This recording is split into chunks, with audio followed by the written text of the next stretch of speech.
मेरा नेता चोर है। जब यह बात अरविंद केजरीवाल एक भाषण में कहते हैं तो लोग इस पर तालियां बजाया करते थे, मगर वो वक्त और था। अब अरविंद केजरीवाल एक मुख्यमंत्री हैं, एक सियासतदान हैं, और आज जब वो एक लिस्ट जारी करते हैं 30 लोगों के, भ्रष्ट लोगों की लिस्ट, तो उनमें से कुछ लोगों के नाम आते हैं और वो लोग अरविंद केजरीवाल को चुनौती देते हैं। तो ऐसे में यह सवाल उठना लाजमी होता है कि क्या आरोप लगाने के लिए भर आरोप लगा दिए जाएं, या उसमें हमें तथ्यों और सबूतों की जरूरत नहीं महसूस होती। आज हम इस मुद्दे पर बहस करेंगे। यह सियासत का क्या नया रूप है। दो खास मेहमान भी मेरे साथ जुड़ गए हैं। हमारे साथ आम आदमी पार्टी से दिलीप पांडे और रामेश्वर चौरसिया बीजेपी से। आप दोनों का स्वागत है। मगर आइए पहले हम देखते हैं ये विवाद आखिर है क्या। अगर इसमें कोई ईमानदार हो, गलती से आ गया हो तो बता देना, नहीं तो मैंने देश के बेईमानों की लिस्ट बनाई थी। शुक्रवार को जारी केजरीवाल की इस अनोखी लिस्ट में बीजेपी के पीएम उम्मीदवार नरेंद्र मोदी का नाम नहीं था। सवाल उठे कि क्या नरेंद्र मोदी पर हमला करने से बचती है आम आदमी पार्टी। इस सवाल के जवाब और अपडेट की हुई लिस्ट के साथ आम आदमी पार्टी के नेता शनिवार को मीडिया के सामने आ गए। अपडेट की हुई लिस्ट में मोदी के साथ साथ कांग्रेस अध्यक्ष सोनिया गांधी का भी नाम था। कल शाम को सदन में ही भाई संजय सिंह ने 3-4 नाम और जोड़े थे, तो जो सारी लिस्ट कल शाम तक आई उसके अंदर नरेंद्र मोदी जी का नाम था। सोनिया जी को लेकर के है, परिवारवाद को लेकर के, कि इस जो वंश परंपरा की पूरी राजनीति ये खड़ी कर रहे हैं उसको खत्म करना है। दूसरा, नरेंद्र मोदी जी को लेकर के जो मन में था कि ये जिस तरह के नफरत की राजनीति करते हैं उसे भी खत्म करना है। मोदी और सोनिया का नाम शामिल करने के बाद भी विवाद शांत नहीं हुआ है। लिस्ट में अपना नाम देखकर खफा हो गए हैं केंद्रीय मंत्री कपिल सिब्बल। उन्होंने केजरीवाल को खुली चुनौती दे डाली है। हिंदुस्तान में केजरीवाल ही ऐसे शख्स हैं जो अपनी वाणी से किसी के ऊपर भी आरोप लगा लें। मैंने उनको 2 दिन की मोहलत देता हूं और आज उनको नोटिस पहुंच जाएगा कि वो मुझे किसी कोर्ट का निर्णय, किसी अदालत का निर्णय मुझे बताएं कि कैसे ये आरोप को साबित हुआ है और मैं करप्ट हूं। कपिल सिब्बल सबूत मांग रहे हैं तो केजरीवाल की पार्टी सबूत देने के लिए तैयार है।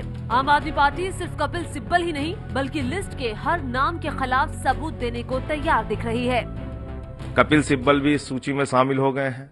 उन्होंने भी आज कहा कि हमारे खिलाफ प्रमाण दिया जाए। उनके खिलाफ भी जितने प्रमाण हैं वो भी दिए जाएंगे। जितने नाम कल हम लोगों ने तय किया है राष्ट्रीय परिषद में, उसमें से किसी को भी आपत्ति अगर होगी तो उनके खिलाफ भ्रष्टाचार के क्या सबूत हैं आम आदमी पार्टी के पास, ये हम सारे लोग देश की जनता के सामने रखेंगे।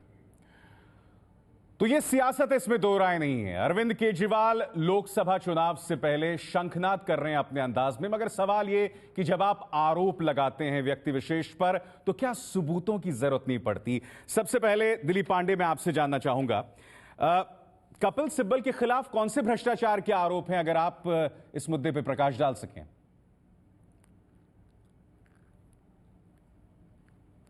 अभिसार जी, इस बात की प्रश्न का जवाब मैं यहाँ से शुरू करूँगा कि जो स्टैब्लिश पॉलिटिक्स है उसमें जब सर्कल के बाहर लोग रहते हैं तो चोर चोर कहते हैं, एक दूसरे के ऊपर आरोप लगाते हैं, और जैसे ही सर्कल के अंदर आते हैं, जैसे ही सत्ता के अंदर आते हैं, दोनों एक हो जाते हैं। जो अल्टरनेटिव पॉलिटिक्स हमने इंट्रोड्यूस की है, जब हम सर्कल के बाहर थे तब हम कहते थे चोर को चोर है, और हम सर्कल के अंदर हैं तब भी चोर को चोर कहने की हिम्मत रखते हैं। हमारे लिए इसका कोई पर्यायवाची नहीं है। किसी ने अगर धोखा दिया, किसी ने अगर जनता के टैक्स के पैसे की चोरी करी है तो वो चोर है, चाहे हम सत्ता के अंदर हो चाहे हम सत्ता के बाहर हो। एक चीज स्पष्ट कर दी।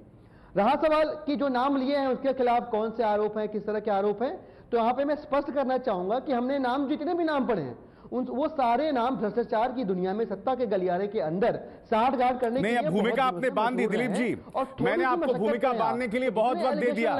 मेरा सीधा आपसे सवाल था, कपिल सिब्बल के खिलाफ कौन से आरोप हैं भ्रष्टाचार के, किस अदालत ने उन पर प्रतिकूल टिप्पणी की है। बहुत स्पेसिफिक मेरा सवाल है, बहुत स्पेसिफिक मेरा सवाल है। मैंने आपको मौका भी दिया भूमिका बांधने का, मगर अब मुझे अपने इस सवाल का जवाब चाहिए। मुझे स्पेसिफिक्स बताइए आप। अब मैं आपके माध्यम से जानना चाहूंगा कि जो आरोप हैं, अगर हम वो बता देंगे तो क्या कपिल सिब्बल जी सजा याफ्ता हो जाएंगे? नहीं होंगे। होगा क्या? उसके आरोपों के ऊपर इन्वेस्टिगेशन मगर आप गैर जिम्मेदार तरीके से टिप्पणी कर रहे हैं दिलीप पांडे। दिलीप पांडे, आप अभी भी मेरे सवाल से बच रहे हैं। आप गैर जिम्मेदाराना तरीके से टिप्पणी कर रहे हैं। आप टिप्पणी कर रहे हैं। मैं आपको बताता हूं दिक्कत क्या है। मैं आपको बताता हूं दिक्कत क्या है यहां पर। मेरे पास है। नहीं, मैं आपको बताता हूं दिक्कत क्या है। कल जब अरविंद केजरीवाल ने, सुनिए तो सही पांडे जी, सुनिए मेरी बात। आपके प्रश्न का उत्तर पूरा नहीं हुआ। हाँ, नहीं, आप मेरे जवाब ही नहीं दे रहे हैं। आप जवाब ही नहीं दे रहे हैं। आप लगातार भूमिका बांध रहे हैं। मेरा सवाल आपसे क्या है यहां पर? कल जब अरविंद केजरीवाल ने उस 29 लोगों की लिस्ट का ऐलान किया था, दिलीप जी सुनिए तो, कल ऐलान किया था, तो हमारे ही शो में मेरे सहयोगी किशोर अजवानी ने राहुल मेहरा से सवाल किया, तो उन्होंने झुंझलाकर बोला कि आप अरविंद केजरीवाल से पूछिए। आपका भी, अगर मैं कोट करूं उस प्रेस कॉन्फ्रेंस के बाद आपका जो बयान था, अगर मैं आपको उद्धृत करूं, हम कौन होते हैं उन्हें भ्रष्ट बताने का सर्टिफिकेट देने वाले। तो सवाल यह है यहां पे दिलीप पांडे जी, क्या कोई मजाक चल रहा है? क्या यह मस्खरापन है? यह राजनीति है या मस्खरापन है? मैं आपसे जानना चाहता हूं। मैं वही बताना चाहता हूं कि इस्टैब्लिश्ड पॉलिटिक्स ने भारत देश का मजाक बना के रख दिया है, इस देश की जनता का मजाक बना के रख दिया है। सारे गंदे काम करने के बाद एजेंसियां आती हैं, कॉम्प्रोमाइज हो जाता है और समझौता हो जाता है। मुझे आप बताएं, मेरे पास पेपर्स है विशाल जी, और मैं आपके माध्यम से समझना चाहूंगा कि 13 महीने तक रिलायंस ने जब सर्कल्स में ऑपरेशंस बंद रखे थे, और रिलायंस और जब टेलीकॉम डिपार्टमेंट के कर्मचारियों ने अनुशंसा की थी कि 50 करोड़ रुपए पर और सर्कल के हिसाब से 650 करोड़ रुपए का जुर्माना भरना चाहिए, रिलायंस के ऊपर लगाना चाहिए, तो क्यों 5.5 करोड़ रुपए लेकर छोड़ दिया गया था? क्या किसी अदालत ने इसे एक्सेप्ट किया? क्या किसी अदालत ने इसे एक्सेप्ट किया? क्या किसी अदालत ने इस पर प्रतिकूल टिप्पणी की? सुब्रमण्यम स्वामी ने जो इस पर दायर किया था उसे भी खारिज कर दिया गया कपिल सिब्बल के खिलाफ। अब मैं बताता हूं आपको, मैं बताता हूं। अब मैं आता हूं अपने उस उदाहरण पे जिसको आप कोट कर रहे थे अभी, कल मेरे बाइट को आप कोट कर रहे थे ना, तो हम ये कह रहे हैं कि हम न्यायाधीश नहीं है इस देश की संस्था की।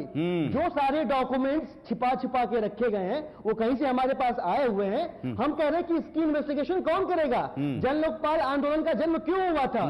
इन्हीं सारी मुश्किलों को आसान करने के लिए आप जन लोकपाल को शोकेस करना चाहें आप करें, आप शोकेस करना चाहें आप करें, आपको पूरा हक है, मगर थोड़ा रिस्पॉन्सिबल होके। मैं यहां पर अब रामेश्वर चौरसिया को इंक्लूड करना चाहूंगा। रामेश्वर चौरसिया साहब, वैसे तो नरेंद्र मोदी को कल शामिल नहीं किया गया था, डील की पेपर पड़े हुए हैं। बिल्कुल, कल वैसे नरेंद्र मोदी को शामिल नहीं किया गया था, मगर एज एन आफ्टर थॉट आज उनका जिक्र किया गया। मेरा आपसे सवाल है, आम आदमी पार्टी की वेबसाइट में भी कहा गया है कि क्या नरेंद्र मोदी अदनी की दुकान है? यही नहीं, union ministry of corporate affairs और इनकम टैक्स डिपार्टमेंट की जो प्रतिकूल टिप्पणी नितिन गडकरी के बारे में है वो सब सार्वजनिक है। आपकी क्या प्रतिक्रिया है इस तरह की राजनीति पर?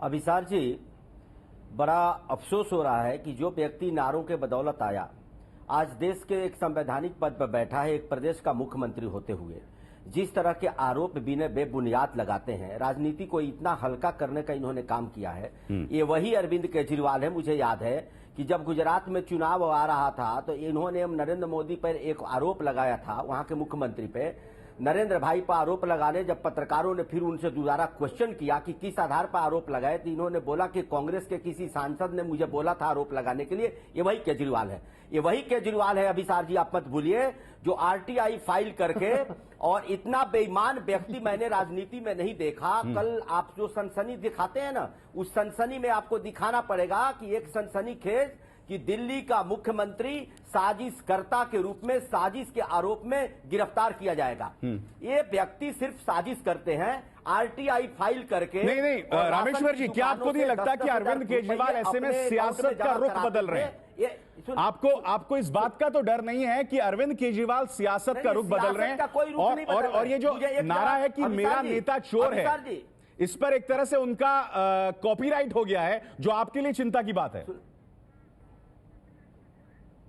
सुन लीजिए, हाँ सुन लीजिए, पूरी बात सुन लीजिए। मेरा नेता चोर है, देख लीजिए कर क्या रहे केजरीवाल जी। अभी ये सत्ता में अगर आ गए, इनको बड़ी जल्दी थी सत्ता में, जिस कांग्रेस पर आरोप लगा रहे उसके सहयोग से सत्ता चला रहे। ये कहते हैं जांच एजेंसी की बात। मैं इनसे एक सवाल पूछता हूं, अब आप जब भ्रष्टाचार खत्म करने के लिए सत्ता पा लिए, बहुत आपको जल्दी थी, तो आप भ्रष्टाचार समाप्त कर दो, जांच की जरूरत ही नहीं पड़ेगी, लोकपाल की जरूरत ही नहीं पड़ेगी, लोकायुक्त की जरूरत नहीं पड़ेगी। चलिए, आपके ऑफिसेस में टोपी पहन के चंदे वसूले जा रहे हैं, भ्रष्टाचार भरा हुआ है। मैं एक सवाल, रामेश्वर जी, मैं समझ गया आपकी बात। आप दूसरे दिलीप, मेरे पास बहुत कम वक्त है। आपने एक काम करके नहीं दिखाया। जी दिलीप, मेरे पास करके नहीं दिखाया। मैं समझ गया रामेश्वर जी। दिलीप, मैं आपसे एक सीधा सवाल पूछना चाहूंगा, संक्षिप्त में जवाब भी चाहूंगा, मेरे पास वक्त कम है। इस लिस्ट में शीला दीक्षित का नाम क्यों नहीं है? हम तो ये कह रहे हैं कि ये लिस्ट अभिसार जी ओपन लिस्ट है। शीला दीक्षित का नाम क्यों नहीं है? किसी का नाम नहीं आया। नहीं, शीला दीक्षित का नाम क्यों नहीं है? रामेश्वर जी रुक जाइए, मैं मुझे सवाल पूछने दीजिए। रामेश्वर जी मुझे सवाल पूछने दीजिए, मैं पूछ रहा हूं ना उनसे। शीला दीक्षित का नाम क्यों नहीं है इसके अंदर? दिलीप पांडे। अरे रामेश्वर जी उत्तेजित ना हो, दूसरे को भी बोलने दें, उत्तेजित ना हो, उत्तेजना से सच्चाई छिपती नहीं है। हाँ, जवाब दीजिए। आपके प्रश्न पे आता हूं मैं। यह एक ओपन लिस्ट है। सुबह कुछ नाम मीडिया वालों ने चलाने शुरू कर दिए, उसमें 5-6 नाम और ऐड हो गए, उसमें 10, 15, 20, 25, 50 नाम और ऐड होंगे, और ये नाम जब बोले जा रहे थे, शीला दीक्षित का नाम आपने अब तक ऐड नहीं किया। में आगे संभावित दिलीप पांडे, मुझे तर्क दीजिए। शीला दीक्षित अरविंद केजरीवाल की प्रतिद्वंदी थी, आपने अब तक इस लिस्ट में शीला दीक्षित का नाम नहीं डाला है। क्या आप मुझे एक तर्क दे सकते हैं इस पर? अभिसार जी कल सुबह मुझसे बिल्कुल कल सुबह मुझे आपका ही चैनल पूछ रहा था कि नरेंद्र मोदी का नाम क्यों नहीं है, ऐसे कैसे हो गया, क्लीन चिट दे दी, शाम को उनका नाम भी आ गया। हाँ। आज आप मुझसे पूछ रहे हैं कि शीला दीक्षित का नाम उसमें क्यों नहीं है। मैं कह रहा हूं ये ओपन लिस्ट है। अरे शीला दीक्षित आपकी मुख्य राजनीतिक प्रतिद्वंदी थी। आपके पास तो आपने सियासत पूरी शीला दीक्षित के खिलाफ की है। कोई काम तो है नहीं आपको। आपने सियासत पूरी दिलीप पांडे शीला दीक्षित के खिलाफ की है।